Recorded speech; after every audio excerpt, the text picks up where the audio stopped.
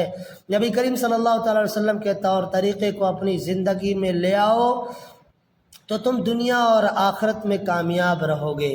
اور فرمایا گیا کہ جہنم کے اندر کیا عذابات ہیں اور جنت کے اندر کیا نعمتیں ہیں، اور کیا غلط ہے اور کیا صحیح ہے، قرآن و حدیث اور علماء کرام سے، مفتیان کرام سے آپ سنتے ہیں، لیکن پھر بھی ہمارے دلوں کی کیفیت نہیں بدلتی ہے، ہمارے دل نہیں بدلتے ہیں۔ اس کا مطلب کیا ہے؟ اس کا مطلب یہ ہے کہ جس طرح ہمارا سینہ جو ہے، ہمارا دل گناہ کر کر کے پورا سیاہ ہو چکا ہے، کالا ہو چکا ہے میرے بھائی، جب تک ہم اللہ کی بارگاہ میں، اللہ کے سامنے حاضر ہو کر کے روئیں گے نہیں، گڑ گڑائیں گے نہیں، اللہ کے سامنے توبہ نہیں کریں گے، آنسو نہیں بہائیں گے، جب تک یہ ہمارا دل سیاہ دل ہمارا نور سے منور نہیں ہوگا، یہ ہمارا سینہ پاک نہیں ہوگا۔ اور جب تک یہ سینہ پاک نہیں ہوگا، جب تک اس کے اندر قرآن سن لیں، حدیث سن لیں، علماء کے بیانات سن لیں، مفتیان کرام کے بیانات سن لیں، اس سے آپ کی کیفیت نہیں بدلنے والی۔ کیونکہ ہمارا سینہ کالا ہو چکا ہے۔ اپنے آپ کو ہمیں چاہیے کہ اللہ کے سامنے روئیں، گڑ گڑائیں، اور اپنے سینے کو نور سے منور کریں، اور پھر جو ہے اللہ تبارک تعالیٰ سے ہم ہر طرح کے انعامات جو ہے اس پر شکر ادا کریں اللہ تبارک تعالیٰ کا، اور اللہ تبارک تعالیٰ سے فریاد کریں، مانگیں، اللہ تبارک تعالیٰ ہر ایک چیز کو ہمارے قدموں میں ڈال دے گا۔ آج حقیقتاً ہم دنیا کے چکر میں پڑے ہوئے ہیں، دنیا کو کمانے کھانے کے چکر میں پڑے ہوئے ہیں، دنیا کو مٹھی میں لینے کے چکر میں پڑے ہوئے ہیں۔ میرے بھائی، بڑے بڑے بادشاہوں نے بھی کہا کہ وزیر سے اپنے کہ جب میں مر جاؤں، میری وفات ہو جائے تو ہمارے جو ہے ہتھیلیاں ہماری چارپائی سے باہر کر دینا، تاکہ لوگ اس سے نصیحت لے لیں، نصیحت حاصل کرنے کی پوری دنیا پر بادشاہت کرنے والا آج بھی خالی ہاتھ جا رہا ہے۔ میرے دوستوں، میرے بھائیوں، ہم سب کو یہ فکر کرنی چاہیے، ہم سب کو یہ سوچنا چاہیے کہ آج دنیا کے اندر ہم جی رہے ہیں، کسی کی 100 سال، کسی کی 80 سال، کسی کی 60 سال، کسی کی 30 سال، کسی کی 20 سال عمریں ہو چکی ہیں، لیکن اگر دیکھا جائے ہمارے پاس کون سا ایسا خزانہ ہے، کون سے ایسے اعمال ہیں جس سے ہماری مغفرت کر دی جائے گی، کون سے ہم اپنے والدین کی خدمت کیے ہیں، کون سے غریب اور مزدور، یتیم، لاچار، مسکینوں کی مدد کیے ہیں، کون سے ہم ایسا کون سا سجدہ کیے ہیں جس کو اللہ تبارک تعالیٰ نے جس کی وجہ سے ہماری مغفرت کر دے۔ یقیناً آج بھی دیکھا جائے تو لوگ جمعے کی نماز کے لیے مسجد جاتے ہیں، تو اس وجہ سے نہیں جاتے ہیں کہ آج جمعہ ہے، جمعے کے دن کی فضیلت عید کے دن کی طرح ہے، اس وجہ سے نہیں جاتے ہیں۔ جمعہ اس وجہ سے جاتے ہیں کہ گاؤں کے لوگ کہیں گے کہ بھائی تو بالکل کافر ہو گیا، لوگ جو ہے تانے دیں گے، جمعہ پڑھنے کے بعد کہیں گے کہ جمعے کے لیے نہیں گیا، گھر والے بولیں گے، گاؤں والے بولیں گے، تانے دیں گے کہ جمعے کی نماز تو پڑھی آتا اللہ کے بندے، تو اس وجہ سے، اس ڈر سے وہ جمعے کی نماز پڑھنے کے لیے جاتا ہے، 2 رکعت نماز پڑھی اور پھر چلتا بنا۔ میرے دوستو بتاؤ، اس وجہ سے ہماری نماز قبول ہوگی؟ ہم کسی کے ڈر سے نماز پڑھیں، کسی کے ڈر سے جمعہ صرف پڑھیں اور اللہ تبارک تعالیٰ کا ڈر نہ ہو؟ اللہ تبارک تعالیٰ کی رضا کے لیے ہمیں ہر کام کو کرنا چاہیے اور ہر ایک کام میں اللہ تبارک تعالیٰ کو یاد کرنا چاہیے، بسم اللہ کے ساتھ شروع کرنے چاہیے ہر کام کو، تو اللہ تبارک تعالیٰ اس کام کو تکمیل تک پہنچائیں گے اور برکت ہوگی۔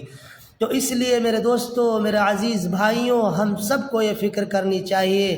کہ 5 وقت کی نماز ہم پڑھتے ہیں، 50 وقت کی نمازوں کا جو ہے ہمیں ثواب ملتا ہے۔ میرے دوستو، ہم 5 وقت کی نماز نہیں پڑھ پاتے ہیں، اور 5 وقت کی نماز کے اندر یعنی 10 منٹ 15 منٹ نمازوں کے اندر لگتے ہیں، جس کے لیے ہم ٹائم نہیں نکال پاتے ہیں، جس کے لیے ہمیں وقت نہیں ملتا ہے۔ میرے عزیز دوستوں، میرے بھائیوں، آپ کو یہ فکر کرنی ہے، ہم سب کو یہ فکر کرنی چاہیے کہ مسجدیں ہم کتنی عالی شان بنا دیں، مسجدوں کے اندر چاہے سونے کی اینٹ کیوں نہ رکھوا دیں ہم، لیکن اگر مسجدوں کو ہم آباد نہیں کریں گے تو مسجدیں روتی ہیں، مسجدیں بد دعائیں کرتی ہیں پوری بستی کے لیے۔ اب ہمیں سوچنے چاہیے کہ ہمارے گاؤں کی مسجد کو دوسرے گاؤں کے لوگ آباد نہیں کریں گے، ہم ہی کو آباد کرنا پڑے گا، ہم ہی کو جو ہے اس کو راضی کرنا پڑے گا، اللہ کو راضی کرنا پڑے گا۔ میرے دوستو یاد رکھنا، شیطان نے کوئی زنا نہیں کیا تھا، کوئی چوری نہیں کی تھی، نہیں ڈالا تھا، شیطان نے کوئی ڈاکہ نہیں ڈالا تھا، صرف اور صرف جو ہے سجدے کا انکار حضرت آدم علیہ السلام کو کیا تھا۔ آج جو ہے ہم اللہ کو سجدے کا انکار کرتے ہیں، تو بتاؤ ہمارا کیا حال ہے جو ہم خود خدا کو سجدے کا انکار کرتے ہیں؟ اس نے، شیطان نے جو ہے تو آدم کو سجدے کا انکار کیا تھا۔ میرے دوستو، شیطان بہت بڑا عابد تھا، بڑا عبادت گزار تھا اور سب سے بڑا عالم تھا، بڑا علم والا تھا، لیکن اس کی انا نے اس کو کھا گیا۔ اور اسی طرح آپ نے واقعات سنے ہیں، کتنا بڑا بادشاہ تھا فرعون، اس کے پاس کیا نہیں تھا، ہر ایک چیز تھی، لیکن فرعون کہتا تھا انا ربکم الاعلی، تو بتاؤ وہ کہتا تھا کہ ہمیں رب کہو، میں تمہارا رب ہوں۔ اب اس کو بھی اللہ تبارک تعالیٰ نے کہاں سے کہاں پہنچا دیے۔ اب بتاؤ ہم کو کس کھیت کی مولی ہیں، کون سے کھیت کی مولی ہیں جو آج ہم نمازوں کو چھوڑتے ہیں، آج جو ہم اپنے آپ کو یہ بھول گئے کہ اللہ تبارک تعالیٰ نے عبادت کے لیے بھیجا، آج ہم دنیا کو مٹھی میں لانے کی کوشش میں لگے ہوئے ہیں۔ اللہ تبارک تعالیٰ سے دعا کریں کہ اللہ تبارک تعالیٰ ہم سب کو ایمانی حالت میں رہنے کی توفیق عطا فرمائے اور ایمان ہی پر خاتمہ ہو۔ اللہ تبارک تعالیٰ ایسی موت مرحمت فرمائے۔ اللہ تبارک تعالیٰ ہمیں کہنے سننے سے زیادہ عمل کی توفیق عطا فرمائے۔ وآخر دعوانا الحمدللہ رب العالمین۔